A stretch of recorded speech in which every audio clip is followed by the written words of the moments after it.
میری طبیعت بالکل ڈیفرنٹ ہے. مجھے کوئی بندہ چھیڑتا ہے نا میں اس کو چھوڑتا نہیں ہوں چاہے جو مرضی ہو جائے. ہم منگولوں کی اولاد ہیں, ان کو پتا نہیں ہے منگولاں دے ہاتھ لگے نے تو سارے بابے منگولاں نے وڈے ہوئے نے جتنے اولیاء اللہ نے جدوں وہ کافر سن اور انہوں منگول مسلمان ہو جان تے ان بھی بابے انہوں نے ہی وڈنے نے علمی طور پہ. تو ایک میری سرشت میں ہے, میری نیچر کے اندر ہے. بسم اللہ الرحمن الرحیم. الصلاۃ والسلام علیک یا رسول اللہ وعلی آلک واصحابک یا حبیب اللہ. انجینئر محمد علی مرزا جیلمی کی قرآن و سنت کے خلاف جو باتیں اور گفتگو ہوتی ہے ان کا رد ہم قرآن و سنت کے حوالہ جات اور اصول و قوانین کی روشنی میں آپ احباب کے سامنے رکھتے رہتے ہیں. آج ہم انجینئر محمد علی مرزا کی باتوں کا جو رد ہے وہ خود مرزا صاحب کی بیانی ہی آپ کے سامنے رکھیں گے. انجینئر صاحب کی باتوں میں اتنے تضادات اور اتنی قلع بازیاں ہوتی ہیں کہ سمجھدار آدمی اگر انجینئر صاحب کا پونے گھنٹے پر مشتمل ایک بیان بھی سنے تو وہ سمجھ جاتا ہے کہ انجینئر صاحب کا کوئی بات کا سرا سراندہ نہیں ہوتا اور کوئی ایک موقف اور نظریہ بھی نہیں ہے, بلکہ ایک بات کرتے ہیں اور تھوڑی دیر بعد بالکل اس کے مخالف بات کر دیتے ہیں. عام پبلک اور عوام کو تو سمجھ نہیں آتی, اس لیے کہ مرزا صاحب جو بھی بات کر رہے ہوتے ہیں تو پورے کانفیڈنس سے بات کر رہے ہوتے ہیں. تو عام لوگوں کو تو اتنی نظر نہیں ہوتی کہ اسی سے پہلے دو چار جملے پہلے جو ہیں مرزا صاحب اس کے خلاف بالکل بات کر کے آئے ہیں. یہ ہم آپ احباب کے سامنے مرزا صاحب کی کچھ تضاد بیانیاں اور کچھ قلع بازیاں رکھتے ہیں. اس سے پہلے میں ایک بات کی وضاحت کر دوں, انجینئر صاحب کے فالورز کا اس پر یہ بھی کہنا ہوتا ہے کہ جی آپ کلپ کاٹ کے لگاتے ہیں. بھائی دیکھیں, انجینئر صاحب جو کتابوں کے حوالہ جات پیش کرتے ہیں وہ کتابیں 500-600 صفحے پر مشتمل مثلاً ایک کتاب ہے, تو مرزا صاحب اس کی 1 یا 1.5 سطر پڑھ کے اس کا حوالہ پیش کر رہے ہوتے ہیں کہ فلاں صفحے پر یہ چیز ہے. تو آپ مرزا صاحب سے کیوں نہیں کہتے کہ 600 صفحوں پر مشتمل کتاب میں سے 1 یا 1.5 سطر آپ کیوں پڑھ رہے ہیں؟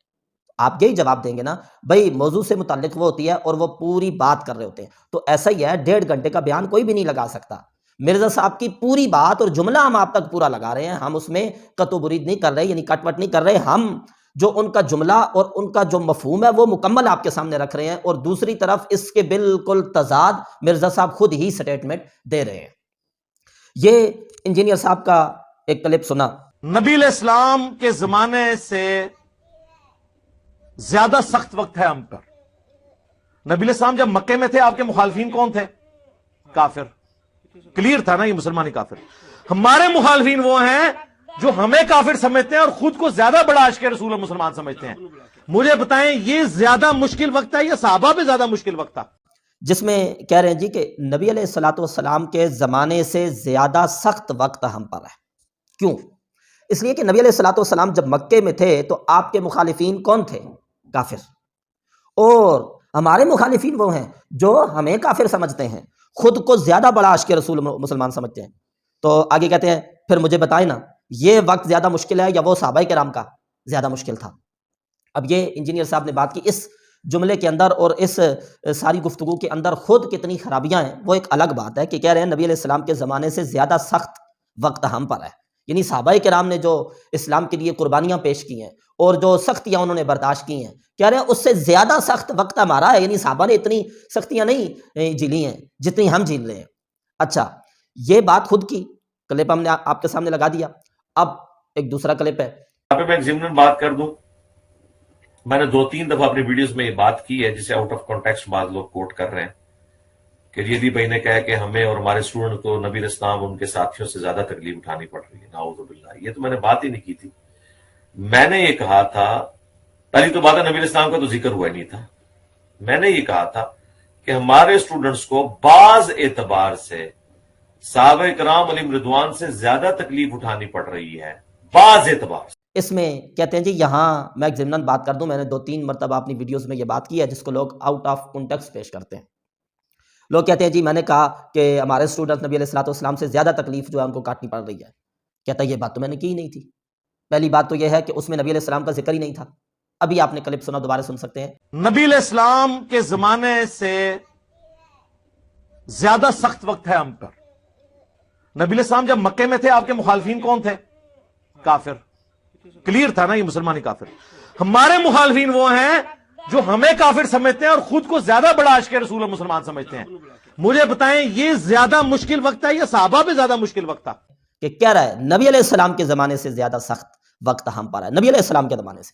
اور جب جواب دیتے ہو کیا کہہ رہا ہے چاہیے تو یہ تھا نا کہ علماء کرام نے جب یہ بوجھ ڈالا اس پر اور پھر اس کے فالورز کو اس سے یہ سوال کرنا پڑا، جب انہوں نے سوال کیا تو تیری اگر تجھ سے غلطی ہو گئی تھی تو اس کو تسلیم کرتا۔ سمجھدار جو لوگ ہوتے ہیں غلطی ہو جاتی ہے اس کو تسلیم کرتے ہیں، اس سے توبہ کرتے ہیں، استغفار کرتے ہیں، رجوع کرتے ہیں، برعکس اس کے کہ کہتا میں اپنے الفاظ واپس لیتا ہوں، یہ غلطی ہوئی ہے، میں ان سے رجوع کرتا ہوں، یہ نہیں کیا، کلابازی مار رہا ہے، کہہ رہا ہے جی میں نے تو نبی علیہ الصلوۃ والسلام کا ذکر ہی نہیں کیا، اس میں حضور کا تو نام ہی نہیں لیا صلی اللہ علیہ وسلم۔ میں نے کہا تھا بعض اعتبار سے صحابہ کرام سے زیادہ تکلیف اٹھانی پڑ رہی ہے، یہ بعض اعتبار سے کا لفظ بالکل جھوٹ بول رہا ہے۔ اب پھر وہ پہلے والا کلپ سنیں، اس میں کہہ رہا ہے نبی علیہ السلام کے زمانے سے زیادہ سخت وقت ہم پر ہے، ادھر کہہ رہا ہے میں نے نبی علیہ السلام کا نام ہی نہیں لیا، ذکر ہی نہیں کیا، اور یہ کہا ہے کہ بعض اعتبار سے، اور اس نے بعض اعتبار سے کا لفظ بھی وضاحت میں بولا، اصل بیان میں موجود نہیں ہے، تو لہذا توبہ کرنی چاہیے، استغفار کرنی چاہیے اور رجوع کرنا چاہیے۔ اس کے برعکس مرزا صاحب اپنی پرانی عادت کے مطابق کلا بازی مار رہے ہیں اور ایک سٹیٹمنٹ کے بالکل خلاف دوسری سٹیٹمنٹ دے رہے ہیں۔ پھر آگے چلیے، حضرت سیدنا ابو بکر صدیق رضی اللہ تعالی عنہ کے حوالے سے کلام کرتے ہوئے کہتے ہیں، اسلام میں داخل کرتے وقت جو چیزیں آپ نے کسی سے پڑھوائی تھی نا، جب تک وہ ان چیزوں کا انکاری نہیں ہوتا اس وقت تک اسلام سے نکل نہیں سکتا وہ۔ آپ جب کسی کو مسلمان کرتے ہیں تو کیا آپ اس کو کیا یہ پڑھاتے ہیں لا الہ الا اللہ محمد رسول اللہ ابو بکر ولی اللہ؟ تو اب حضرت ابو بکر کا انکار کرنے سے وہ اسلام سے نہیں نکلے۔ کہ کسی شخص کو نا مسلمان کرتے وقت آپ جن چیزوں کا اس سے اقرار کراتے ہیں تو کافر وہ تب ہوگا جب وہ ان ساری چیزوں کا انکار کرتے ہیں۔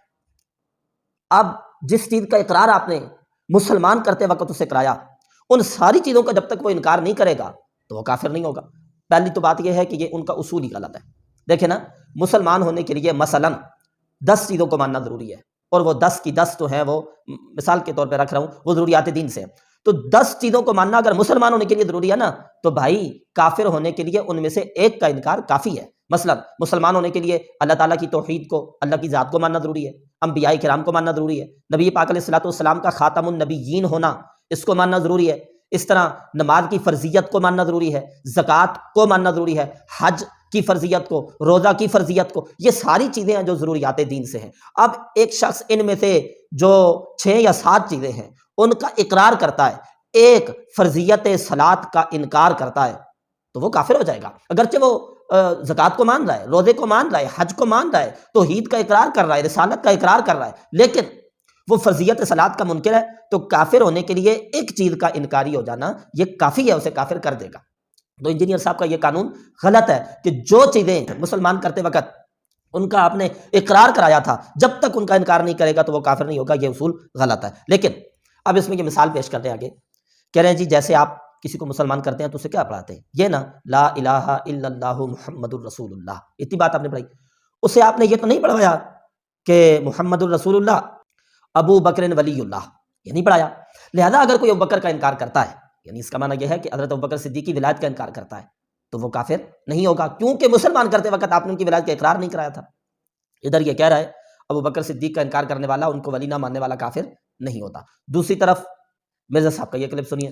سیدنا ابو بکر صدیق رضی اللہ تعالیٰ عنہ اس آیت کے تحت آپ صلی اللہ علیہ وسلم کے صحابی ہیں، کیونکہ یہ اس میں کیا الفاظ ہے؟ اذ یقول لصاحبہ، کہ جب وہ اپنے صحابی سے کہتے تھے، ساتھی سے۔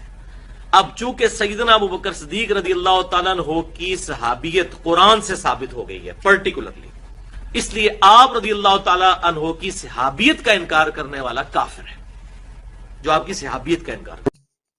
اس میں کہہ رہے ہیں اذ یقول لصاحبہ، قرآن مجید کی اس آیت میں حضرت ابو بکر صدیق رضی اللہ تعالی عنہ کو صحابی کہا گیا ہے، لہذا جو شخص حضرت سیدنا ابو بکر صدیق رضی اللہ تعالی عنہ کی صحابیت کا انکار کرے گا تو وہ قرآن کی اس آیت کا منکر ٹھہرے گا، لہذا کافر ہو جائے گا۔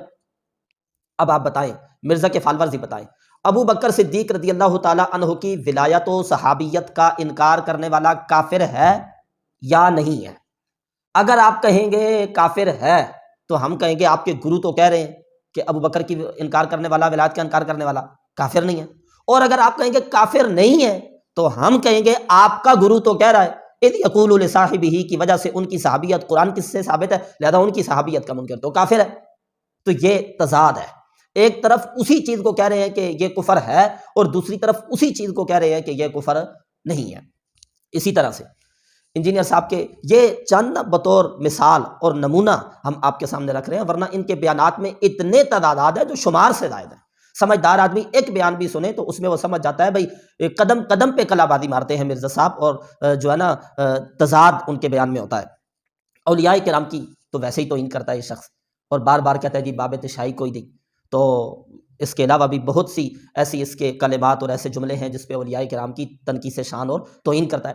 ادھر یہ سنیے، میری طبیعت بالکل ڈیفرنٹ ہے، مجھے کوئی بندہ چھیڑتا ہے نا میں اس کو چھوڑتا نہیں ہوں، چاہے جو مرضی ہو جائے۔ ہم منگولوں کی اولاد ہیں، ان کو پتہ نہیں ہے منگولاں دے ہاتھ لگے نے تو اڈے سارے بابے منگولاں نے وڈے ہوئے نے جتنے اولیاء اللہ نے، جدوں وہ کافر سن اور انہوں منگول مسلمان ہو جان تے ان بھی بابے انہوں نے ہی وڈنے نے علمی طور پہ۔ تو ایک میری سرشت میں ہے، میری نیچر کے اندر ہے۔ کہہ رہا جی کہ اولیاء اللہ کو ساڈے جڑے وڈے سن نا منگول انہاں وٹ کے رکھیا سی، کدوں جدوں کافر سن۔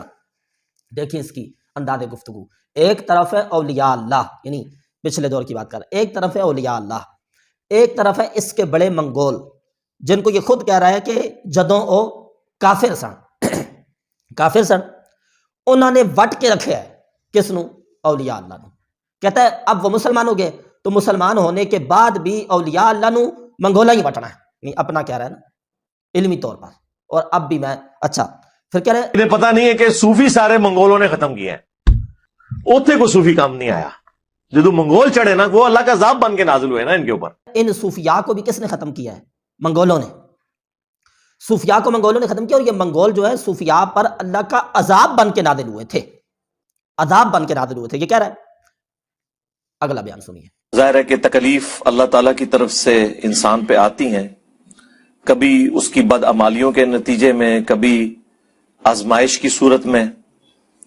آج کی ڈیٹ میں چونکہ پیغمبر وقت دنیا میں موجود نہیں ہے، لہٰذا کوئی بھی آنے والی تکلیف جو ہے اسے آپ قطعاً عذاب الہی نہیں کہہ سکتے۔ اس میں کہہ رہا ہے کہ آج کی ڈیٹ میں کسی کے اوپر کوئی آزمائش آتی ہے، کوئی سختی آتی ہے، کوئی تکلیف آتی ہے، چونکہ اللہ کے نبی تو موجود نہیں ہے جو وحی سے پتہ چل جائے کہ یہ آنے والی جو آزمائش اور سختی ہے یہ بطور عذاب آئی ہے، تو نبی تو موجود نہیں ہے، تو آج کے دور میں اس کسی ایسی آزمائش کو یا سختی کو یا تکلیف کو آپ عذاب سے تعبیر نہیں کر سکتے ہیں۔ لہذا اپنے اوپر آئے تو لوگ اسے آزمائش کہتے ہیں، دوسرے پر آئے تو لوگ اسے عذاب کہتے ہیں، اور پیچھے ابھی یہ کہہ کے آیا تھا کہ منگول صوفیاء پر عذاب بن کے نازل ہوئے ہیں۔ لوگوں کو کہہ رہا ہے کہ کسی پر آنے والی اس طرح کی آزمائش کو آج کی ڈیٹ میں آزمائش ہی کہا جائے گا، اور خود کہہ رہا ہے ایک طرف کافر منگول ہے، دوسری طرف اولیاء اللہ۔ چلو یار اولیاء اللہ کدے نہیں سن، خالی مسلمان سن، تاں وی تو تے مسلماناں نال کھڑا ہونا سی نا۔ تو کہہ رہا ہے ایک طرف صوفیاء، دوسری طرف منگول، اور یہ جو منگول ہیں یہ صوفیاء پر عذاب بن کے نازل ہوئے، ادھر خود کہتا ہے کہ عذاب سے تعبیر اس طرح کی آزمائش کو کرنا نہیں چاہیے۔ تو یہ انجینئر صاحب کی کلا بازیاں ہیں اور تضاد بیانی ہے، اور یہ بہت زیادہ ہیں۔ اللہ رب العزت ان کے فالورز کو بھی یہ باتیں سمجھنے کی اور انجینئر صاحب کے فتنہ سے امت مسلمہ کو اللہ رب العزت بچنے کی توفیق عطا فرمائے۔ وآخر دعوانا الحمدللہ رب العالمین۔